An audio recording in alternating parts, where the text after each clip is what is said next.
Okay, that's recording. And sorry if you can hear my children on the trampoline in the background. They're, yeah, it's just a feature of doing things the way we're doing them right now. So just by way of kicking us off, I thought, so this is a roundtable. We're wanting to kind of learn from one another. My assumption is that we all will have kind of expertise in different areas, and so we'll be able to feed it in different ways. But given that the topic is how has your preaching changed, what we need to begin with is getting a kind of baseline of what it is that church would look like for you a couple of weeks ago. Okay, so I want you to cast your mind back 1,500 years ago to February, and have a think. What did a kind of typical week of the preaching aspect of your kind of teaching program for church look like? And I'm wondering if you could just kind of briefly describe that for us. That'd be great. How about I go first, just to get you thinking. So in February, we were meeting in church we met at Limelight Cinemas, and we would have one kind of preaching moment a week where I'd speak for kind of 25 to 30 minutes on a Sunday, and then that would be it for preaching time. It wasn't the only kind of teaching that I did. There's other kind of teaching moments in our church, but that was it for preaching.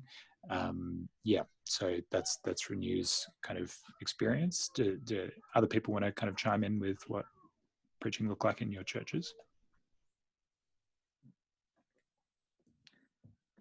Well, I think it was similar for us. I think it was about 25 minutes that we tried to aim for. And generally it was the opening of the word, very often following the leading of us all in worship to the Lord. So we're opening our hearts in worship and then opening God's word. And generally that ended with that. And it was there was a rally call or a rally cry from that going out to serve beyond that. Yeah, ditto. So Wayne said it. It sounds as though it's the same for Rob, judging by his chat. Yep. And so I'm the youth guy at St. Matt, so I wasn't the primary preacher. But yeah, we'll do the standard Sunday service. We had free regular programs throughout the week for youth. We had these things called quiet times after school for 30 minutes where they would essentially do their own daily devotion, but would come back and would chat about that. And then we would do that Friday night, and they would have a 10, 15-minute talk, and then we'd have small groups on Sunday. Yeah, great. Okay. So that sounds great. Let's now kind of describe just what the last couple of weeks have been like. So for Renew Church, we we didn't want to go down the path of just saying, let's replicate a Sunday service but do it in an online kind of form. But what we've ended up doing is, for the kind of preaching moment, this is my studio. We film the preaching moment by live stream, which goes out via YouTube. The talk has kind of taken on a different shape a little bit, but it's I'm still doing a kind of 25-minute talk in that kind of time slot. How about you guys? Yeah, well, for us, not being a Facebooker, and the vast majority of the church being on Facebook, I had to jump in and do that. And so it fell to me to try and pull the threads together on that. So first week, I was running around with my phone at the back of my place, filming Wayne as he spoke. And so probably the major thing that would shift there is Wayne's message was shorter and was more more raw, I say you would say. That was the big shift. This last week just gone, it was a bit more sophisticated because I've been using another app called SpeakLife TV to front end Facebook Live, and it can do the same thing with YouTube, and that gave us a bit more sophistication. So we were able to have some worship online, but it was far more lounge room flavour. So my personal thinking, and we yet to discuss this even as a leadership team, we'll be doing that tonight. My feeling was let's take advantage of the situation we have, and that is, rather than just replicating worship, as you say, Steve, to simply do what we do on Sunday, for me would look a bit weird. I always feel a bit weird watching a Hillsong performance, because that's precisely what it is, a performance. It's very nice. There's no criticism there. But my drive was to say, how can I engage people in worship? So for us, we've done less music and more verbal stuff, interviews for the last few weeks. And I suspect that'll be the ongoing shape, but we're making it up, as you guys are, I'm sure, as we go along. So yeah, that's it in a nutshell for us. Mm. From our point of view, it was important to put a hold on the series we were doing. Oh, yes. We were right near the end of a series on the Creed, and it just didn't feel appropriate to be continuing with the resurrection of the body and the forgiveness of sins and the other things that come near the end of the Creed. It seemed more appropriate to just stop in our tracks, and we had very much a pastoral care focus in terms of our thoughts on that first Sunday. And we're certainly developing where we are. Rod did the Church in Exile last week, and he'll continue that this week, taking real good advantage of the current circumstances and making sure that our message links with that, mirrors that. And I think that it was a lot easier in that time when I spoke a week and a half ago, that it became more conversation style. Mm. It was, Rod was there and he had the camera, but it was very much a sense of I was talking to Rod as much as anything, but also to the camera. And it was less preaching power proclamation style, and more a case of engaging in a friendly chat, but one that was critical and as important as perhaps the Apostle Paul did numerous times when he was in a house for 2 years, ministering, that sort of thing. So it was really valuable, and I appreciated being able to utilize the events.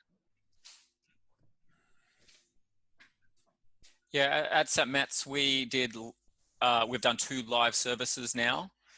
We try not to call them church. We don't think church is the gathering of the saints. This is a stream, essentially. And the first time we did it, we broke the preaching program, talked on the topic. There was a shorter service. The second week, we introduced a second camera for another angle, and had 2 interviews pre-recorded, and kind of expanded on that a little bit. Again, only like 3 songs, so still a shorter service is kind of what we're doing. Mm. For youth, the guy who was meant to do the talk the previous week, which we stopped, he recorded that on his phone. At youth, we made a YouTube channel, so we're pumping out videos for that. So we run a video, the talk, and in the Zoom thing, we then have our discussions afterwards. For QTs, I don't know if you've seen John Piper's Look at the Book, but I do a very poor man's version of that. in that you just have the text. I don't know if I'm allowed to. Share your screen. Yeah, well, oh, that's the wrong window. That's my calendar. Sorry. Oh. Looks pretty open, Matt. Sorry. That's my Good calendar. to know what you're doing this week. Yeah. Yeah. This one. Let's see if I can share this.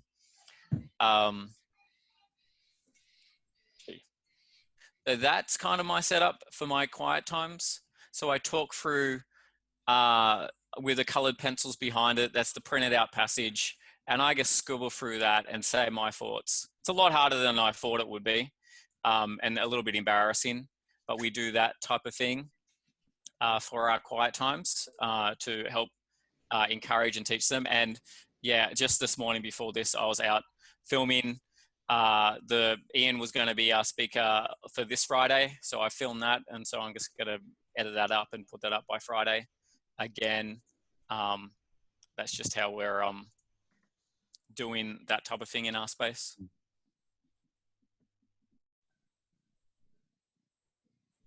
And so, just clarifying, you had two regular services for those first 2 weeks. Well, they were condensed. I guess you would call them, yeah, a condensed service. I think the first one went for maybe 40 minutes, which was 3 songs, Bible reading, prayer, and a talk. And then the second time, they did a little bit more, had some announcements. There was a kids spot as well, actually. Yeah. Yep. Yeah. And how are you doing your free songs? At the moment, they are live. I'm not sure if now, with the new change, they're all going to be pre-recorded. I think this week is going to be different again. Yeah. I think prayers and Bible reading are going to be pre-recorded along with some songs. Like it's almost like we're going to make a movie now and then release it at 9:30 on a Sunday. Now that it's gotten tighter. So yeah. I suspect we'll get to service time in a further one of these. Service planning and music and all those sorts of things in a. Oh, sorry. No. Don't feel bad. I'm just reading Rob's comment. He said, "I do a similar talk, 25 minutes. We do it on Zoom, live stream. He tried question time, which was something I wanted to come back to. People start questions via Zoom chat privately or publicly to me. We've reduced the amount of songs and that don't work as well online streamed. Yeah, a few other things. We're having different people present from their homes, a kids spot, and those sorts of things." Great. Thanks, Rob. That's really great. So I picked up about 10 different threads that I thought might be kind of useful for us to go through from the things that we've just kind of discussed. Let me just start with the super practical in terms of kind of what your setup looks like. So we saw Andrew's setup for his look at the book style kind of drawing stuff, and also the camera filming Ian. I'm wondering a couple of things. So how are you what tech have you got set up in terms of cameras and microphones and things like that? And also, is that ready? Is your setup ready for when we get the screws get tightened and we can't kind of get together anymore for reasons other than going to the shops? I mean, I suppose we could film stuff in the shops while we're getting our groceries, but yeah. My understanding is that's exactly where it is now, and in fact was close enough to it even the week prior. That's why we've been meeting virtually for 2 weeks. Yeah.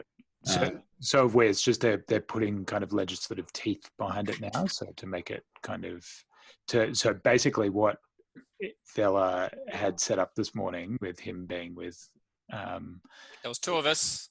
And yeah, but even still, like the reasons that you're allowed to leave your house are going to be kind of monitored, and filming sermons won't be one of those. So I'm just the question is, what tech are you using at the moment in terms of cameras and microphones and your setup? Are you speaking standing up from lectern, or are you speaking more like we're kind of sitting down now? And then are you going to be able to kind of operate like that in the kind of with the new legislative arrangements? My setup looks like, I'll send a little image. So I'm speaking from a web camera that's on a tripod.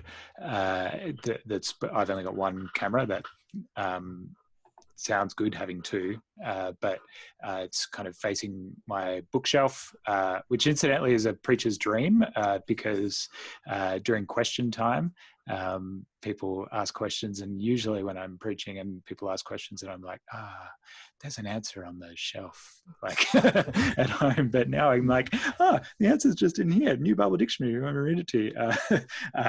Yeah, so that's quite lovely. But I didn't feel like, for me, I would be able to do the kind of teaching, because I was a school teacher. I can't teach sitting down, so I felt like I'd need that kind of setup, and it's all kind of, I'm not touching that. That's kind of staying where it is, and that's how I'll roll. How are other people kind of operating? Hi, everybody. This is with the microphones or with the setups? Sorry. Both. Yeah. So I'm using this microphone as well, which is a podcasting microphone, which picks up stuff really well. And a high definition webcam. I was using my laptop, my Apple, which but I've plugged in headphones with a little speaker, which made a bit of a difference, so you don't get all the background noise. And I put my laptop on a music stand on top of my desk, so that I'm standing, and that seems to have been really, I think, helpful. It's more animated. It makes me feel like I'm preaching more. And there's been some comments that the person who MC didn't stand, but there's been some comment and other things that maybe we should all stand, just to make it a little bit more or less kind of, we're all, sitting down, a bit more energetic. It just has a little bit of a more energetic factor, and especially when it's even further away. Yeah.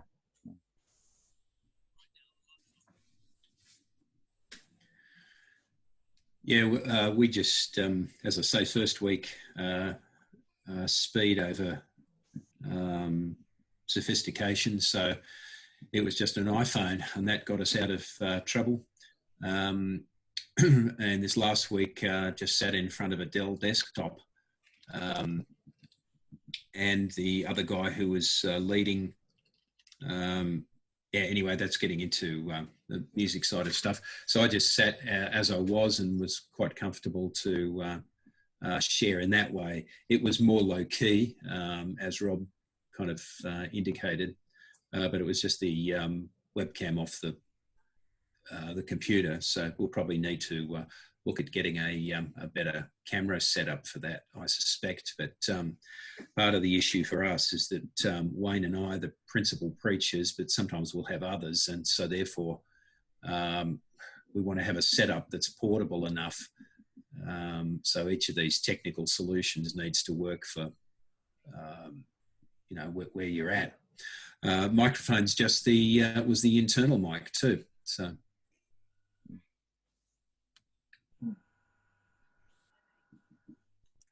I find with most video setups, people are trying to get the good shot, but we do underestimate lighting and sound. For our live services, the sound has been, like, the guys have been doing a great job, but it's just hard. It's hard to mix the sound. And when they're in the room live streaming, there's like 15 seconds before it actually leaves the building, before someone else watches it.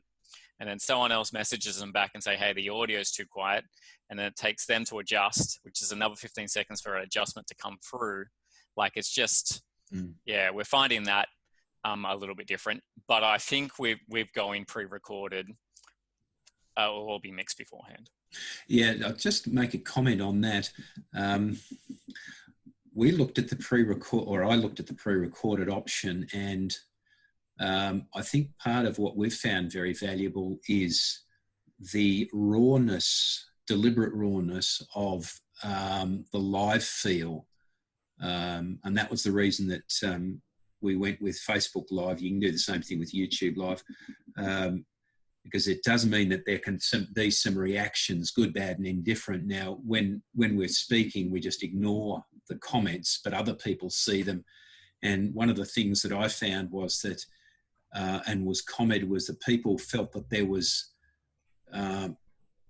it felt as though you weren't watching worship. It felt more like a community. And so I thought, well, I'd actually give up some sophistication to be able to have the value of having people's comments. Now, we're a smaller church of under 100, so we can get away with that, and it may not be possible, say, with St. Matt's. No, I think there is value in that personalization. I was in two minds the first week we did it. I said, look, we're competing with, Matt Chandler and John Piper and all those big names, right? Why do we want to broadcast our stuff again?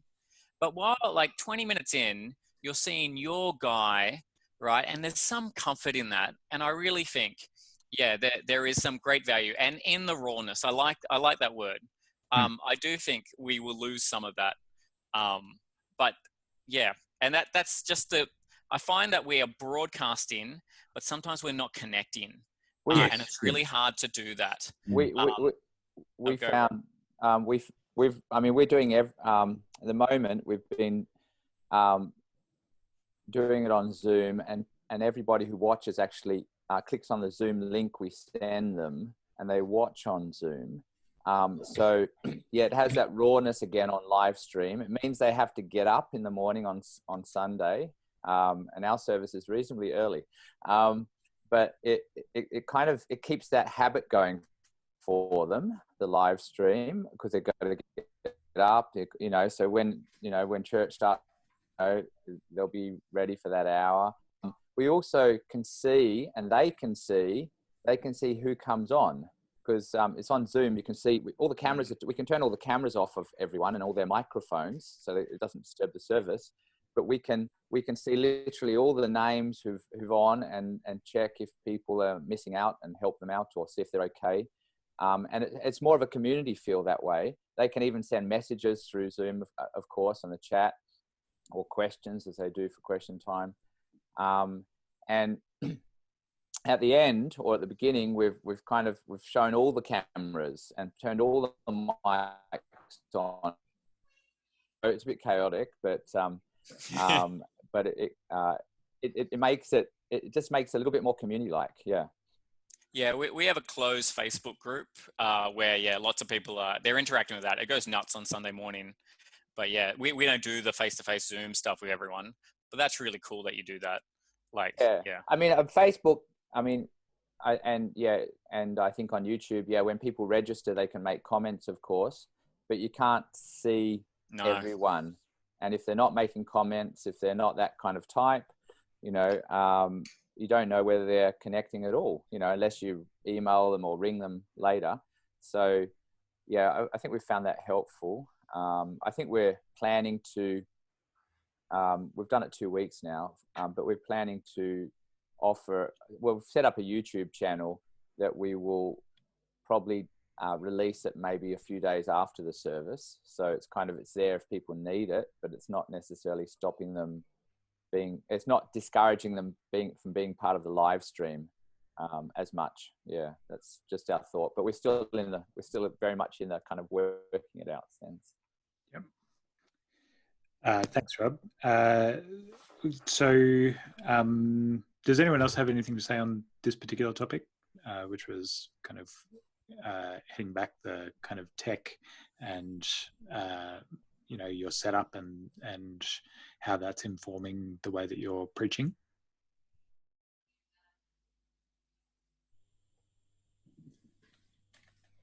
Great. Okay. So Well, it's just a bit harder to preach, I think. I mean, yeah. I mean, and I've got a real. I mean, I was looking at my screen. I'm seeing myself, and you know, the people that it's more two-way for the people watching than it is for the preacher in some ways. Yeah. And You can turn your screen off in Zoom. It's really useful. Yeah. Oh, okay. Yeah, probably can do that, but yeah, it didn't work out. But I mean, I still want to be able to, you know, who am I going to be looking at? I'm not going to be looking at anyone then. I'm going to be looking at all the cameras turned off, because we don't turn the cameras on when the preacher or whoever's presenting. So, okay, yeah. Because otherwise it will be, you know, if everyone's got their cameras on, it's a bit of a distraction because everyone will see that. Yeah. So yeah, but I just have to remember that they're seeing me, you know, yeah. But the question time really helped, because that's where I felt like, oh yeah, this is church, you know. Yeah. Yeah, that's really good. We'll return to question time in just a second. What I'm wondering now is whether it'd be worth, some of you will have already seen this, but SpeakLife, which is Glenn Scrivener who's living in the UK, is Canberra's own Glenn Scrivener, had released a video yesterday, I think it was, on how to preach to a camera. And I thought it might be worth us watching and then using that as fodder for discussion afterwards. So right. Let me just get this happening.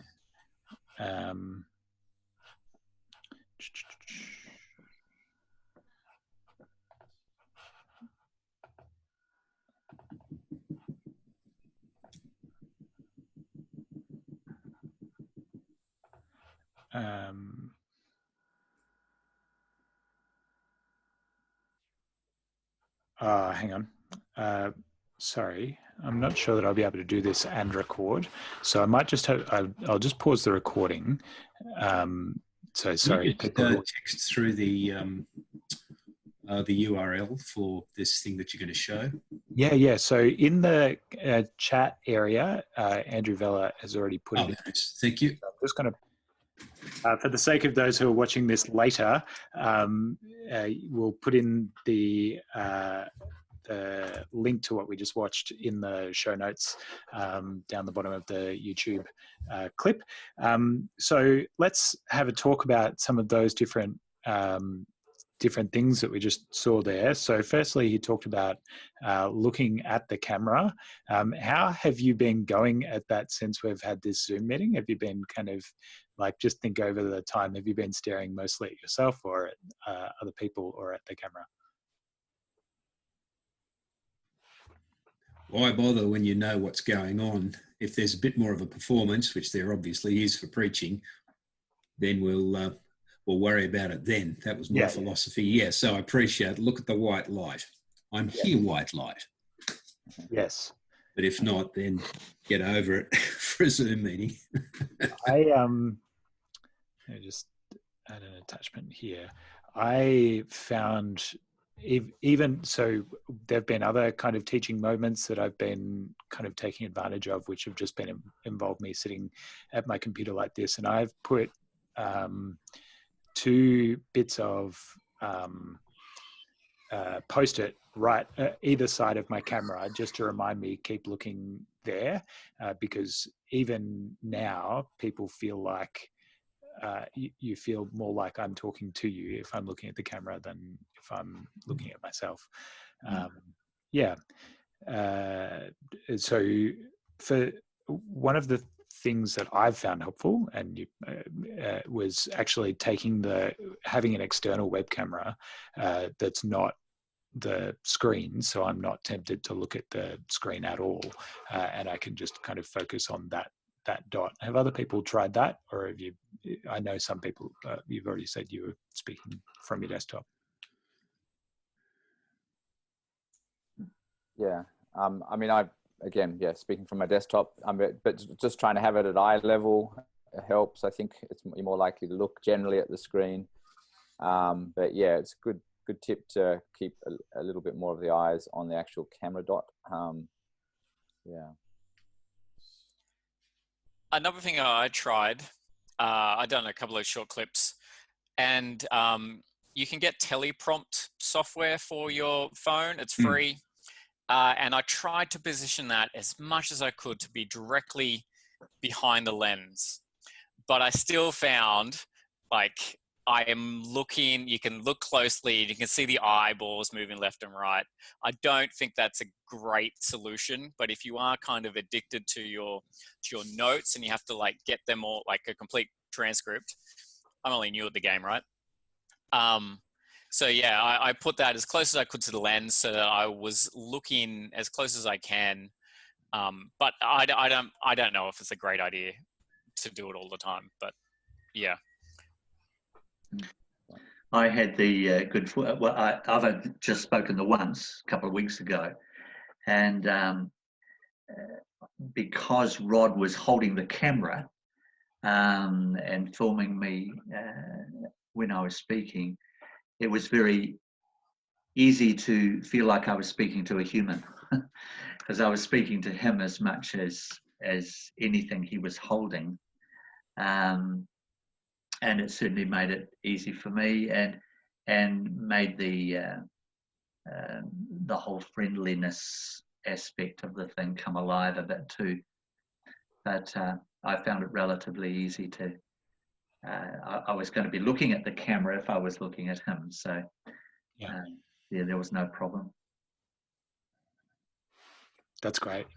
I heard of one pastor who actually the week before they went into kind of lockdown actually took a photo from their pulpit view of the church, so that way they'd and then they cut a hole in the middle of the photo and stuck the camera through that, so that way they'd be looking at those people. And it's great because people sit in the same spot every week, so you know I'm now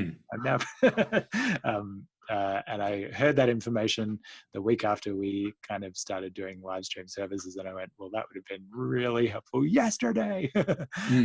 Yes. Yeah.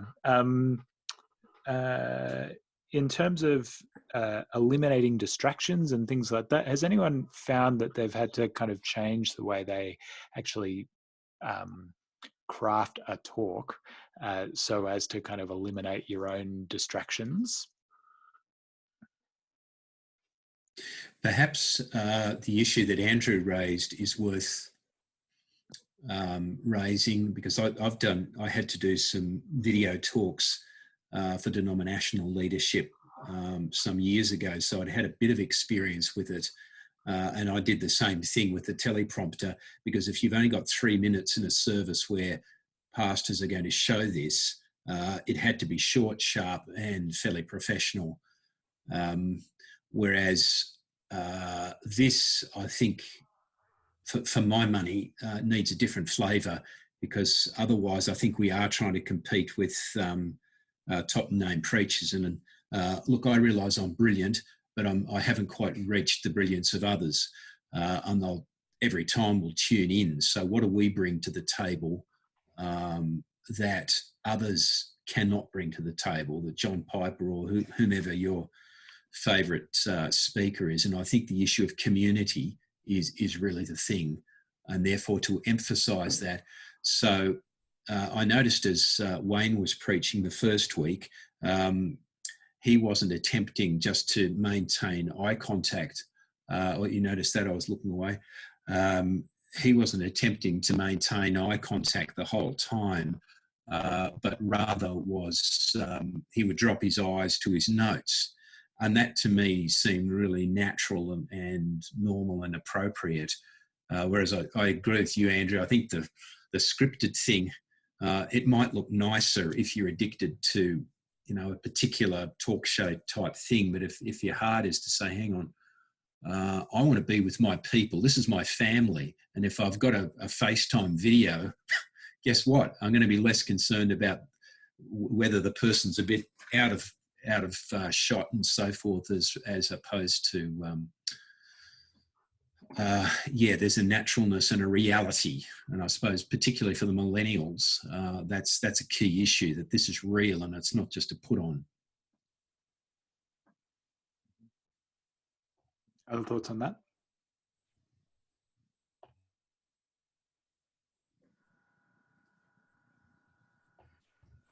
So one of the things that I've been thinking through, because I am one of those people who's addicted to full notes, is because I spend kind of ages trying to craft perfect sentences, and it drives me nuts when I kind of step on them and I'm just kind of ad-libbing. But what I've done is I've been writing in my notes.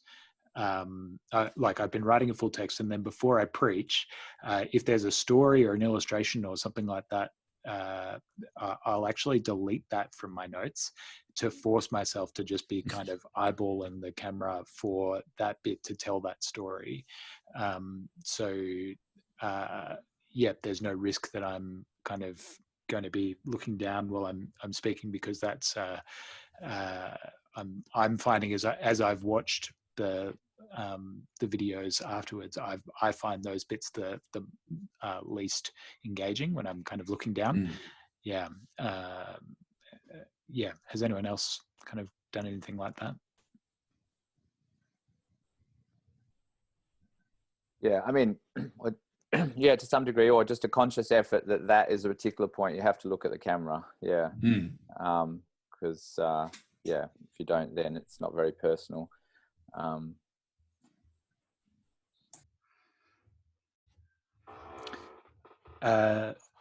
That's great. So what do we said? Look at the camera, make the camera look at you. We've kind of talked about that. Look away from the camera, eliminate distractions, demand attention. What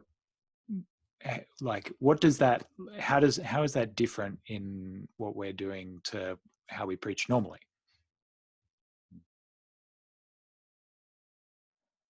I mean, I think it's, we have to keep remembering it's truth through personality, don't we, as well? I noticed Glenn Scrivener, he's a very animated kind of person. Some of us are more like that. Some of us are not. That may help to some degree, but I've heard a range of preachers in my life, and as probably we all have, and probably the thing that most engages at the end of the day is you see someone, for me, you see someone really working hard and clear, explaining God's word, and working hard at applying it. And so, yes, some people will get that advantage of maybe the animated thing that might help work a little bit easier on camera, maybe, to keep people focused. But I think we shouldn't try and be someone we're not. I think the main thing is to be faithful to God's word, really prayerful that God will be working through this, and God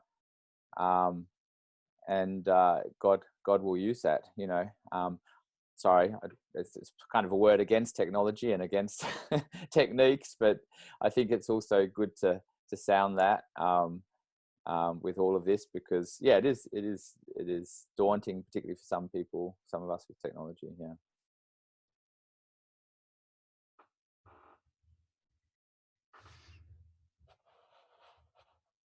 Other thoughts?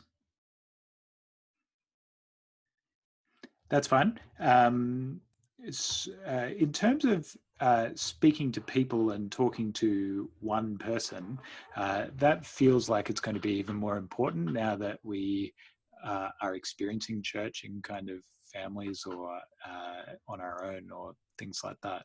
How does the way you deliver change if you're just speaking to one person as opposed to speaking to a group of people?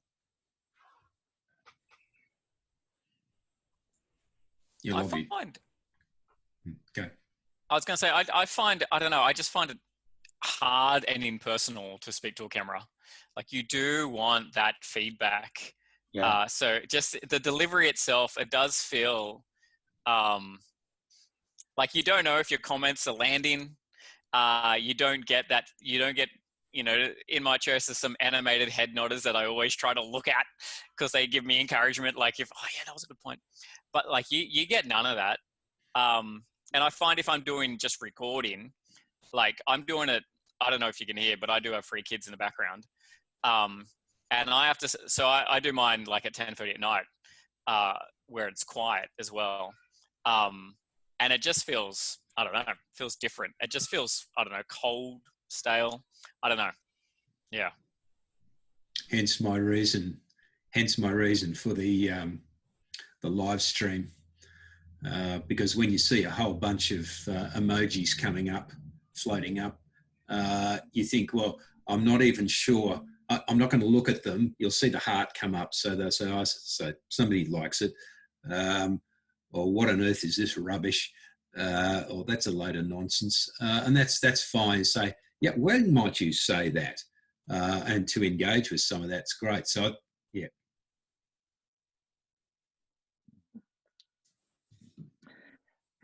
I mean, so far as talking to one person, I think we would do well perhaps to be thrown back to the Gospels and watch this one so on, and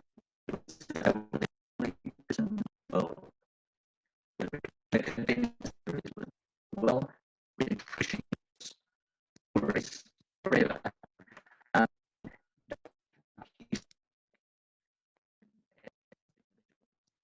I'm not sure what's going on there, Wayne. I'm not actually hearing your audio coming through just there, like we're sort of sounding like you're in the Matrix or something like that. Did other people get that as well? Can you hear me now? Yes. Okay, Yes. I can hear you now. I'm not sure what happened there. Well, I don't know either. Yeah, no, it's all good. So, would you mind just saying that again? Because I know that my recording won't kind of have that on there. Okay. I think if we struggle talking to camera or people as if they were a... Sorry? We were struggling again to hear you. Back again. It's all right. Back again. Keep going. Keep going. Am I better to listen in and mute myself for a while? Because else it's going to be... Keep going. We can hear you now. Can hear now. Not sure what was going on. It's all right. Just the internet. It'll happen a third time, no doubt. Yeah. So you said, am I better to... Sorry? That's okay. How about you type that comment in the chat and then we'll catch it later on. Did anyone else have anything on that point? Yeah. Hang on.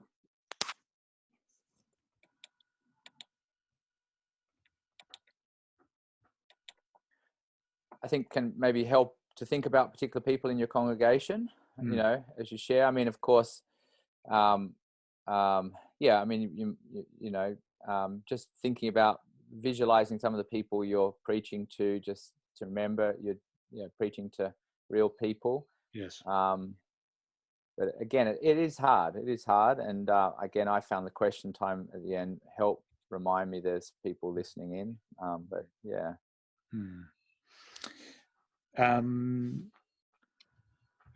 Be a human. It's not a recital. I found that a helpful kind of thing to note. We, yeah, I don't know if you've felt that before, that sometimes you kind of spend ages working on a talk and then you show up at church and you kind of plug it and play, but that's not going to fly in this kind of environment. So I've heard some people kind of say they wanted it to be a bit more conversational. Rod was talking about the way that he's interacting with the emojis flying up on Facebook Live, which sounds like fun.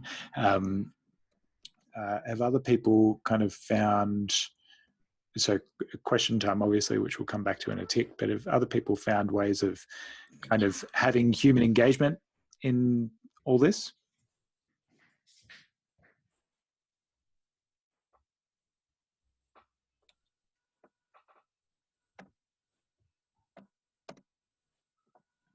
In the actual, you mean in the actual giving of the talk or the rest of the service? Yeah, or in before or after that informs the way that you preach.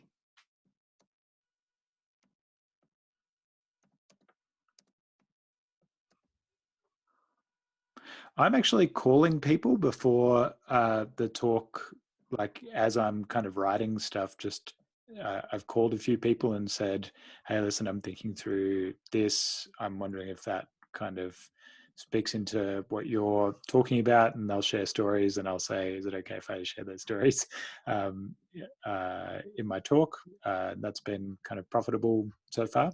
Yeah. Yeah.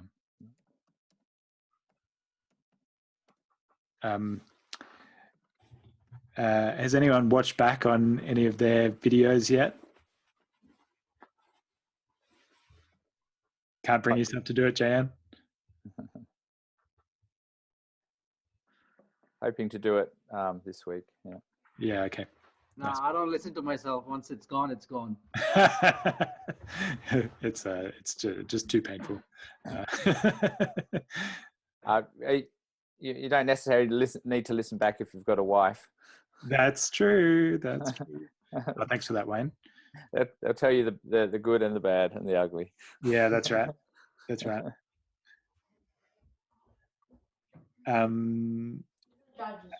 And lastly, watch others. Are there other people that you're kind of learning from in this medium that would be worth sharing about right now? Yeah, all of you. That's very kind. Nah, I haven't had the time to actually look and learn, actually. So Yeah.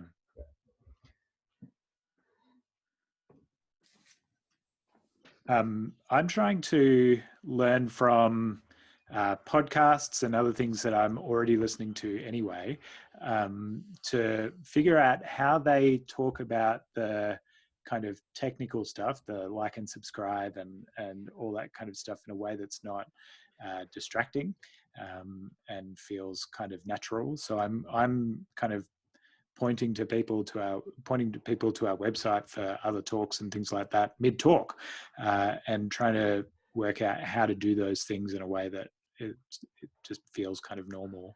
And for that, I'm just listening to how the podcasts and other things that I'm already watching do that.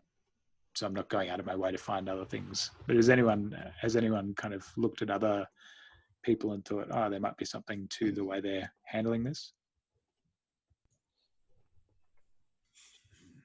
I'm not sure about others, but I completely changed our whole youth page to just be a bunch of online resources that people can then go to. We have a virtual question box where they can ask questions or ask for prayer. So we put that up. And then I collated new social media stuff like YouTube, Instagram, Spotify, made some playlists for them to listen to while they study and all of that. But yeah, just having that one point of reference, not telling people to go to the YouTube channel, not telling people to go to Instagram, not telling people to go to whatever, but just, yeah, having that one point to think for the user. Well, if I need to find anything about our church, well, I just go to this page. I just go here. This is where my information is, and then that will send me on. So people just need to know where to get the information, not how, or the 50 different URLs to go to. That's kind of my thinking in helping directing people to other things. I don't know if that was directly what you... No, that's great. In terms of re-listening, I'm just thinking about your earlier question, re-listening to oneself subsequently. I tend to only do that if I feel, hey, that this morning or that in a certain segment or bit didn't flow. I want to get that better. What do I change? What do I adjust the next time so that flows better? Or I get a better sense that, hey, I'm being too self-critical, and it did flow. So I tend to listen to myself on those occasions. Other occasions, well, almost always otherwise, I don't listen because I know that I have an enemy who's the master at pride, who can dig in and say, oh, that was a great comment there. Have you ever heard anyone say anything like that before? You know, we've got a master of pride who is our enemy. So I try and keep away from that. And that is, that's the benefit of the wife comment that Rob made earlier, because if there's going to be a kind of critical eye who doesn't give you that, then a spouse or another trusted friend would be really good for that. Let's talk about question time and how different churches are kind of handling that. Just before you do that, can I just jump in? I think I missed my opportunity earlier. These last 2 weeks, typically Wayne and I would use PowerPoint presentations, not so much to outline the sermon, because the accepted wisdom is you can either read a screen or you can listen to the sermon, but you can't do both. And so what we've tried to do is have some impactful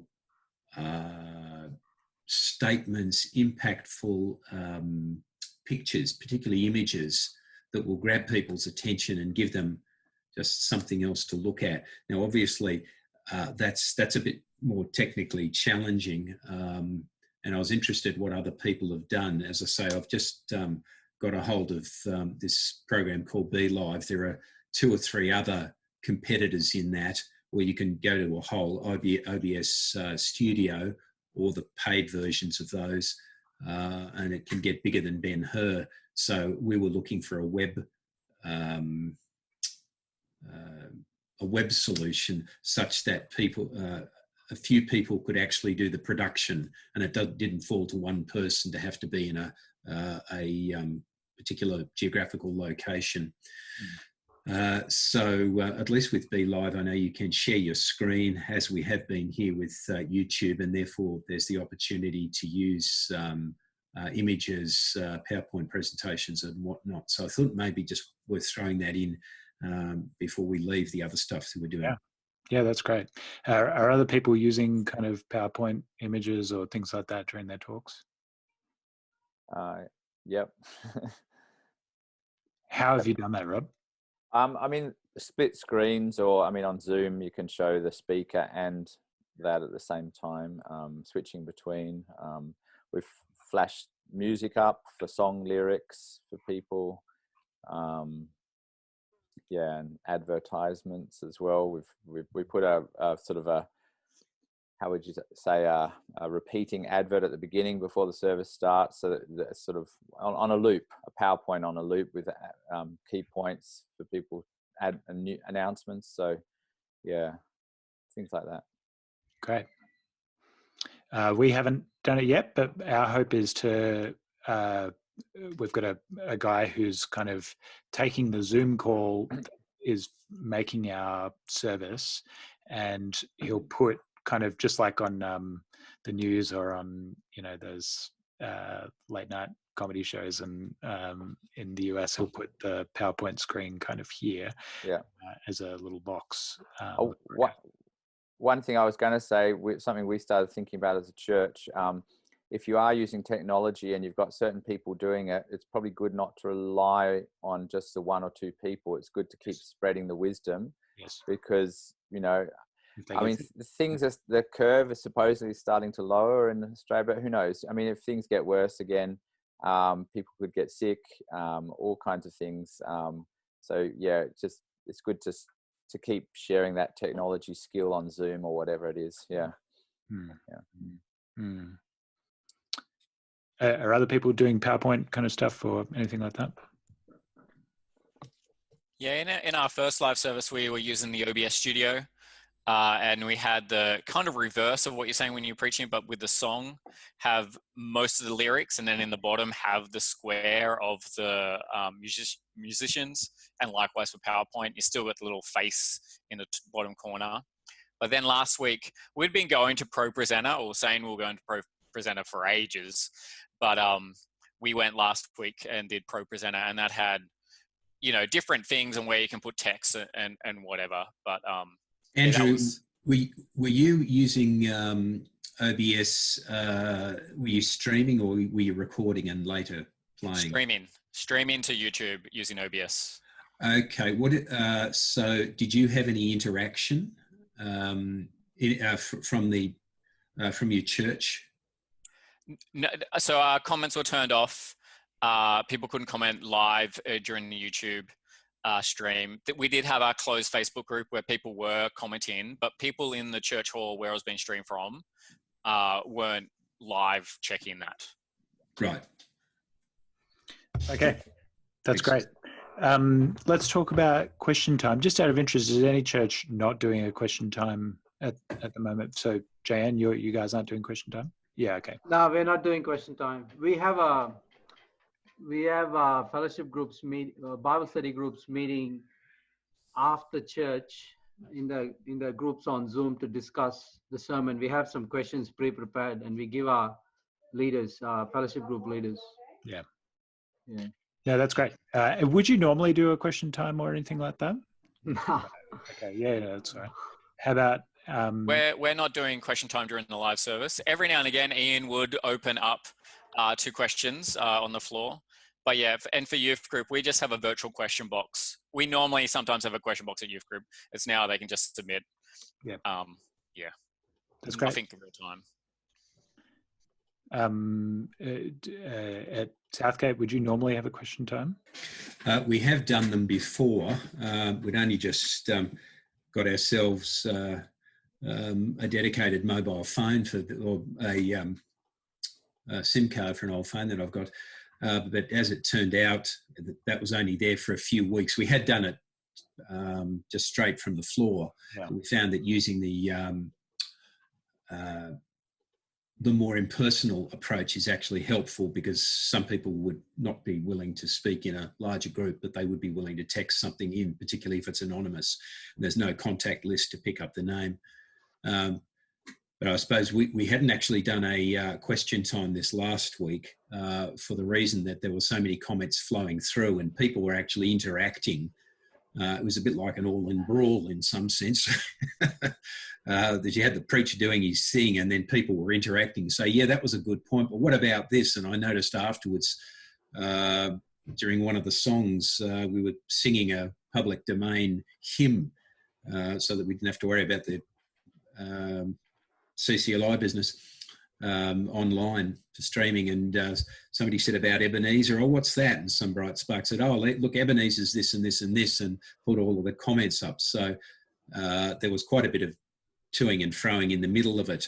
But we'll probably have a question time over the next week or two. So just trying to work out the balance between having too much interaction, that it's a bit like a chook yard, and having appropriate interaction. Yeah, that's our tension, because like technically chat is turned off during a normal service.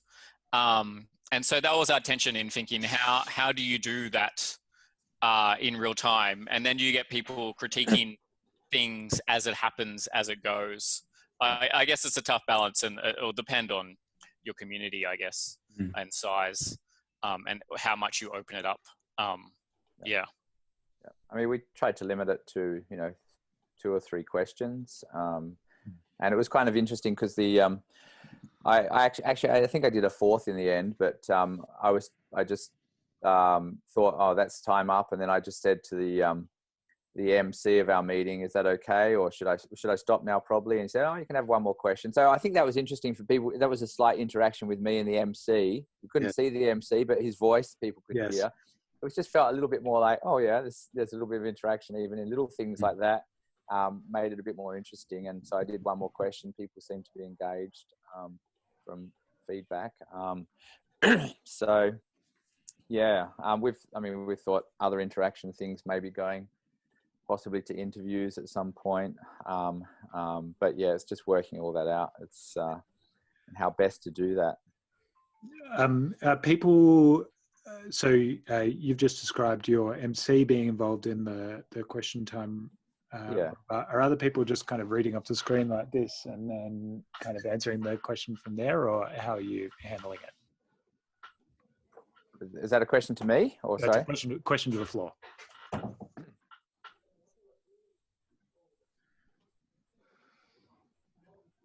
We haven't done it as a formal question time in the last 2 weeks. So just comments have been bubbling through, but we'll probably go to it this week.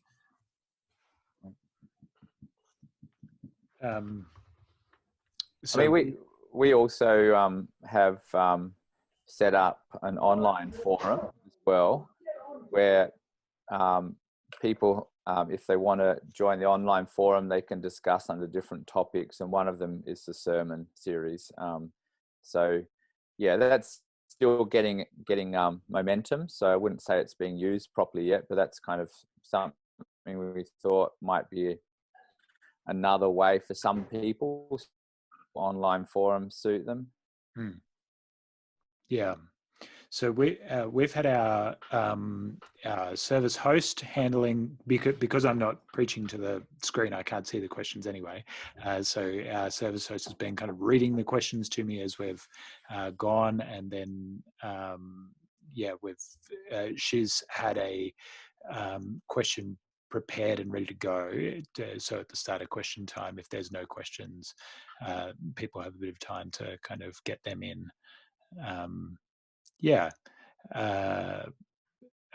That's great. Anyone else have anything on question time? That's fine. Can I ask, is anyone doing more kind of preaching content during the week than they might have otherwise?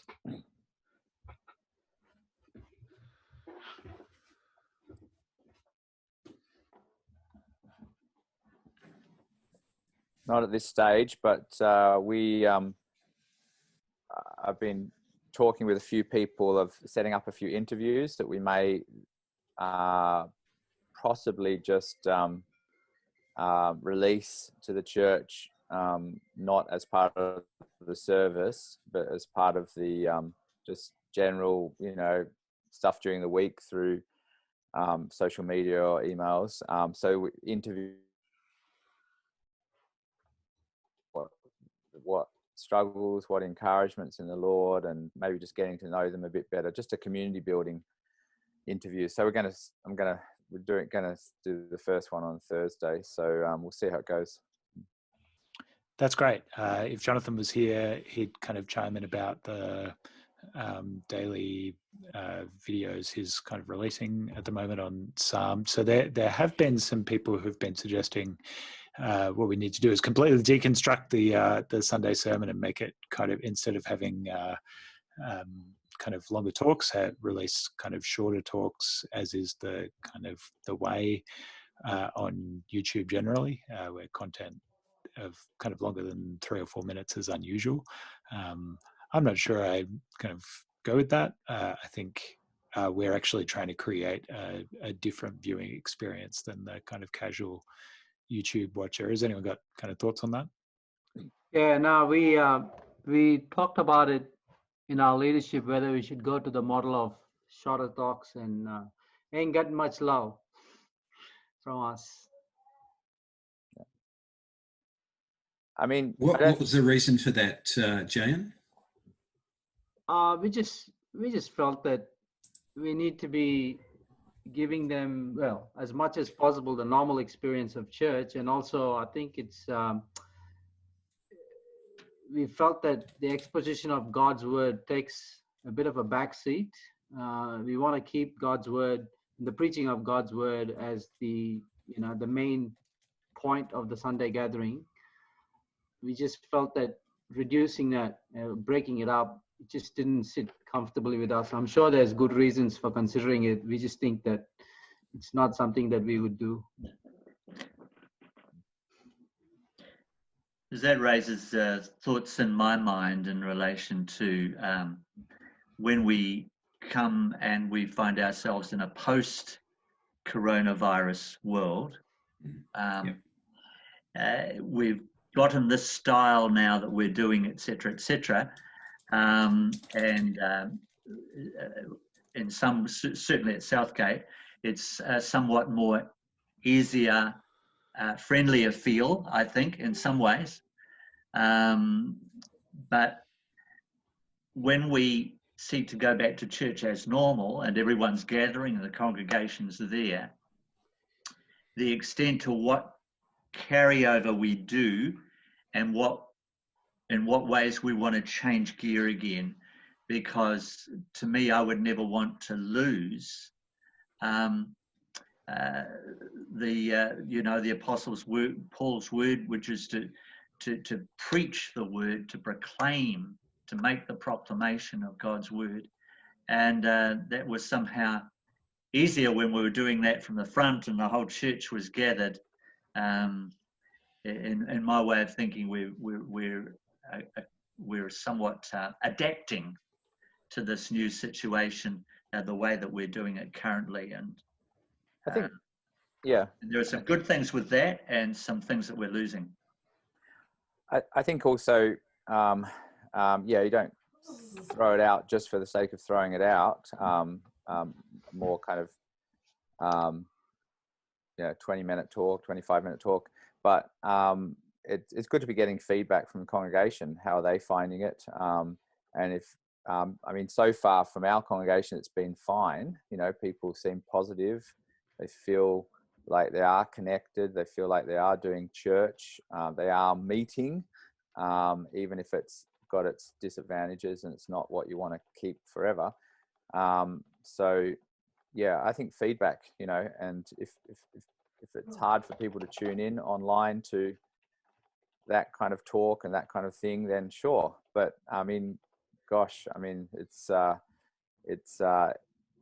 we're making it easy for them in one sense. They don't have to leave their house. You know, they can go through a service in their house. They can sit down, possibly have more concentration. Sometimes it depends who's with them. Maybe harder with some young families, young kids. They can't go in the kids ministry, but yeah, I think feedback is the way to go. But otherwise, yeah, carry on. I want to come back to preaching while kind of kids are in the lounge room as well in just a tick. But Jonathan, do you want to kind of describe your what you're doing with the Psalms and your kind of shorter talks for everyone? Sure. Sorry, I had to be away there for a little while, folks. Good gospel opportunity that I didn't want to turn down, but I'm back here now. I wanted to respond to that idea where lots of content was available, and I thought more in terms of day to day rather than week to week. And so I thought what I would do is take Psalm 46 and slow it right down and just reflect it a more devotional way rather than expository, and take a bit of time just in 3-minute grabs. I don't know how you go with this, but I find I'm reasonably able, without a lot of prep or pre-writing, to speak and get it okay and finish well in a kind of with an eye on the clock as it gets close to 3 minutes. So what I've been doing then is just taking those and posting them to our church YouTube channel and scheduling them so that they go out. I want to find other ways to make use of them. I was thinking about adding a capacity for a video blog on our church website so that anybody looking for this sort of thing could find it and access it. Because really, when I'm talking to it, I am talking to people as if they do believe in God, but I am urging them to look to Jesus. And so I'm not necessarily presuming much that a non-Christian wouldn't know, so that it feels really accessible, which is a little bit different to the content I'm providing for the Sunday connections. The content I'm providing for Sunday really does presume more that I'm talking to Christians about it. I also got encouraged by my wife to have a spare shirt and change it so that if I record two in a row, it looks like I recorded them at different times because my outfit changes. I don't know whether you other guys have thought much about outfits and positions and whether the kind of what's in the background of what you're saying is either helpful or distracting, or the way in which you kind of present, or the way, thank you, Rod. Much appreciate the chocolate reference from earlier. The way that you kind of generate quick content that in some ways is not high production value, or necessarily even kind of deep expositions, but has an immediacy to it. And I think one of the pieces of advice I picked up along the way over the last couple of weeks was you're probably better to hurry and get something happening and apologize for it later, rather than try and consult with everybody and get everybody on board first, because you're not going to move quickly enough to be able to make that happen. Thanks, Jonathan. That's helpful. Just on the clothes thing, my mum watched our live stream for a couple of weeks ago, and she was talking about my shirt, which had a very subtle check, and for whatever reason, the webcam just kind of didn't cope with that, and it made me look like I had some kind of strange halo happening around my kind of chest region. So I've going to single pattern shirts for or jumpers for the foreseeable future, which breaks my heart because I quite like a check. Yeah, we had a Zoom meeting the other day with some people from church, and they put one of those fake backgrounds on that you can on Zoom. I don't know if you guys have explored how you do that. It was amusing because there's Steve doing it right now with his Renew logo, fake background on Zoom. The unfortunate thing for this couple as they sat in front of their fake background was the wife was wearing the wrong colour top for it to work. So she kept vanishing into the background where just her head would be floating, and then the rest of her would reappear for a little bit and then would vanish again. And so I thought to myself, yeah, let's not do that. I think I probably just need to choose a neutral background and try and work from there. Hey, my other tip is, and you've probably seen photos of these, I've been using random boxes that kind of elevate the laptop so that it's straight onto my head, so that you've got less of the nostril cam, less of the kind of ceiling emphasis. There's just too many kind of lights on the ceiling that kind of do an unhelpful job. Yeah, there we go. Thank you. Good. I like that. Jan just adjusted his camera so that we're seeing less of his ceiling and less of his nostrils. But that kind of thing, making sure we kind of think about some of the stuff that's potentially distracting for people. Not that we got it right week 1, but if we're still doing it week 5, week 12, I think we've got a bit of a problem. We actually want to pay attention to some of those things and make sure the way that we present gives the best opportunity for the gospel to land in people's hearts. Thanks, Jonathan. Just circling back to what Rob was saying about preaching for parents with young children. Have you given any thought to how this new dynamic kind of changes the way that you preach in this context? I mean, we could talk about kind of what your children's ministry kind of arrangements look like in this kind of context, but and maybe we should do that a little bit as it pertains to kind of the sermon time. Yeah, and in many ways up front, I haven't especially tried to do anything different any more than the whole thing has been upended and is just different anyway. But one of my early calls that I think I will stick with and make sure we keep doing is just acknowledge that on the kind of platform of watching videos online, it's a fairly big commitment from people to watch long videos. I don't know, when was the last time you went on YouTube and watched anything that kind of is longer than 10 minutes?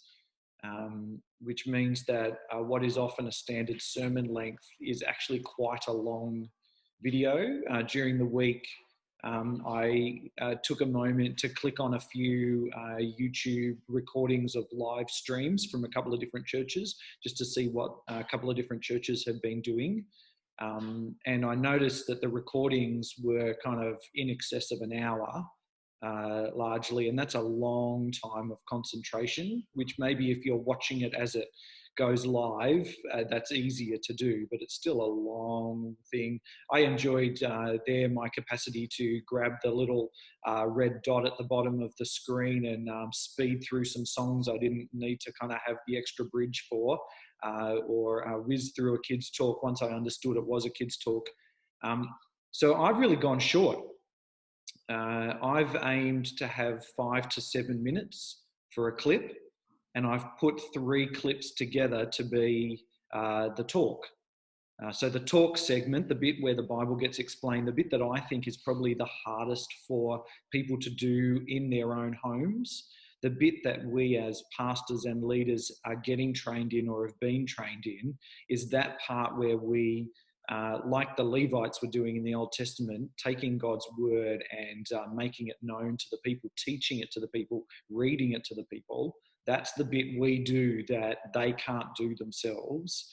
And as our disciple making evolves, we definitely want them to grow and learn in that. But in order to make that accessible, what I sought to do was kind of take what was really essentially a sermon outline like I would normally do, but structure it into these 3 chunks and have 3 really clear chunks that enabled me to take them to God's word, show them what I could see there and how I got it, and then apply that to the way that we're living and the things we're now trying to do. So, for example, this last Sunday, we got to the end of our Galatians series. I was pretty committed to keeping the consistency of the sermon series, even though we'd moved into quite a different format, partly to give some sense of stability or continuity with the old life into this new version of life. We're up to Galatians 6. And to tie in with the theme that we've been rolling with, that we're all one in Christ, where I'd looked at different ways that Paul talks about being one, having one gospel, one spirit, one inheritance, one freedom. We were talking about having one responsibility, and I could see in Galatians 6 an easy way that there were 3 particular forms of responsibility we had. The responsibility when someone sins and we restore them with gentleness. The responsibility we have to bear one another's burdens.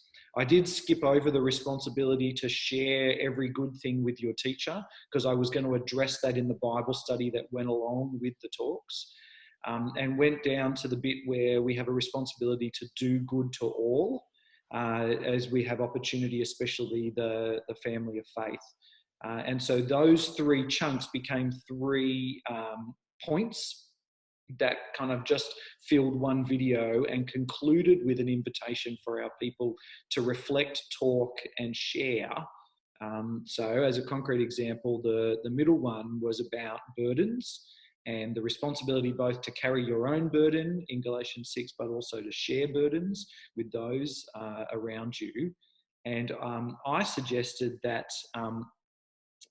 one of the things we wanted to do was just practice acknowledging what our burdens were, to give people a chance to practice doing that, because I think one of our issues is we don't do that so well. And so that was the application point that came out of that they could do something about right away. My hunch is that for a lot of parents, they're doing their kids' church activity that is available for them to do and possibly watching the video later on at another time. They're actually using the resources we're providing when the kids are in bed in order to get fed themselves so that they can focus on what they're doing with their kids at the time. Thanks, Jonathan. Do other people have thoughts on preaching while kids are kind of around and about?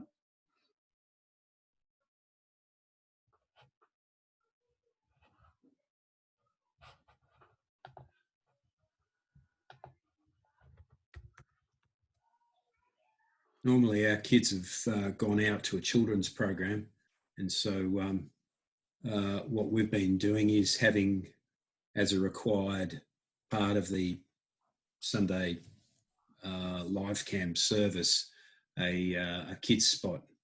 And yeah, the one last week seemed as though it went well, so we're going to try and keep repeating that.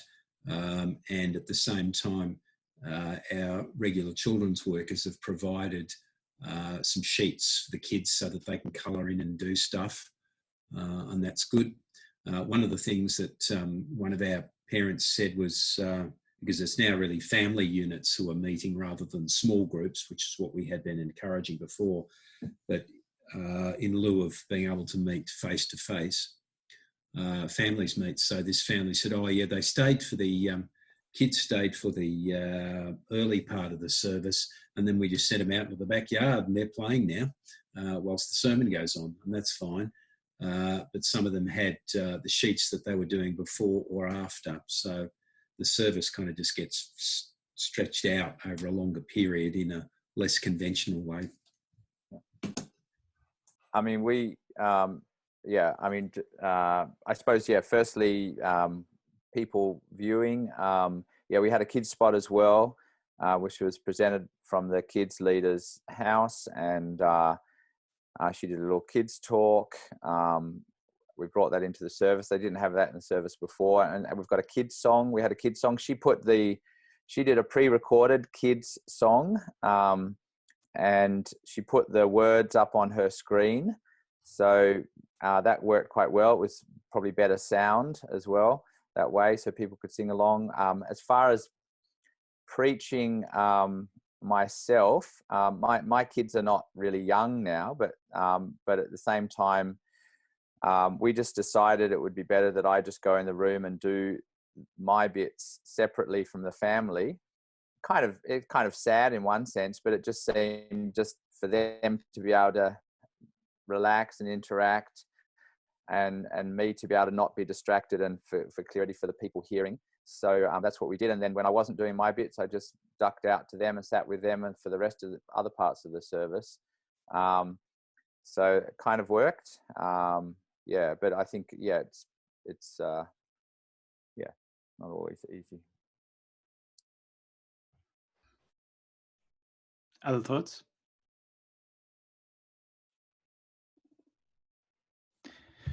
That's fine. Friends, we're getting to the end of our time together, and I feel like we've covered some really great ground. I wonder whether you could just take a moment now and have a think. Have there been any things that have been shared by other people in this time together that you've found particularly helpful, that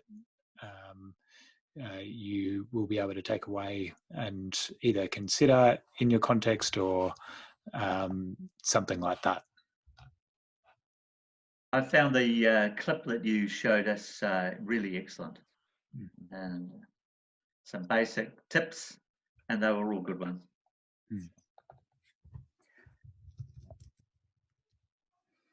Likewise. Yeah, I agree.